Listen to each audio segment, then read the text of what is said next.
چاہوں گا آپ کی خدمت میں کہ یہ جو بات کہی گئی کہ بی فاطمہ اور مولا علی میں ناچاقی ہو گئی، تو میں اپنا ظاہر کے موقف پیش کروں گا. جی فرمائیے. کہ ہمارے یہاں پر اہل بیت چونکہ یطہرکم تطہیرہ کی منزل پر ہیں اور معصوم عن الخطا ہوتے ہیں، تو ان سے کبھی خطا نہیں ہو سکتی اور ذرہ برابر بھی معصیت نہیں ہو سکتی. ایک بات تو یہ، تو کبھی بول چال اور رسول کو ٹوکنا پڑے کہ آج تو جو ہو گیا تو ہو گیا، آئندہ نہیں ہونا چاہیے، ایسا تو ممکن ہی نہیں ہے.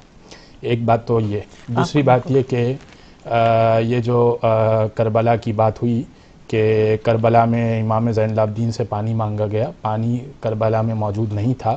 یہ جو واقعہ ہے یہ واقعہ لحوف میں لکھا ہوا ہے، اور یہ واقعہ بعد کربلا کا ہے کہ جب حسین ابن نمیر حضرت علی اکبر کا قاتل، جو امام علی زین العابدین کے بڑے بھائی امام حسین کے بڑے بیٹے منجھلے بیٹے، وہ ان کا قاتل کسی صورت منہ چھپا کر امام زین العابدین کے آبائی گاؤں میں آیا، اور آنے کے بعد اس نے کہا کہ میں چھپنا چاہتا ہوں، جبکہ حجاج ابن یوسف ثقفی پکڑ کے لوگوں کو مار رہا تھا اور بند کر رہا تھا، اور یزیدی فوج میں بھی انتشار ہو گیا تھا، اس لیے کہ مختار ثقفی انتقام کربلا لے رہے تھے.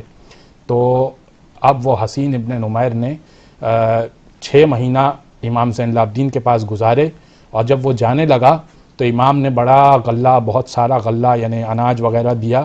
تو اس نے کہا کہ شاید آپ نے پہچانا نہیں. تو امام نے کہا کہ ہم جانتے ہیں کہ تم علی اکبر کے قاتل ہو، لیکن وہ تم تھے کہ جب ہم آئے تو تم نے ہمارے بھائی کو اور ہمارے باپ کو اور ہمارے خاندان کو ذبح کر دیا، اور یہ ہم ہیں کہ جب تم ہمارے پاس آئے ہو تو ہم نے تمہارے ساتھ یہ سلوک کیا. تو 2 باتیں ہو گئی. ایک تو یہ کہ واقعہ کا ہمارے یہاں پہ اس طرح سے ملتا ہے، دوسرا اہل بیت سے کبھی خطا نہیں ہو سکتا. بہت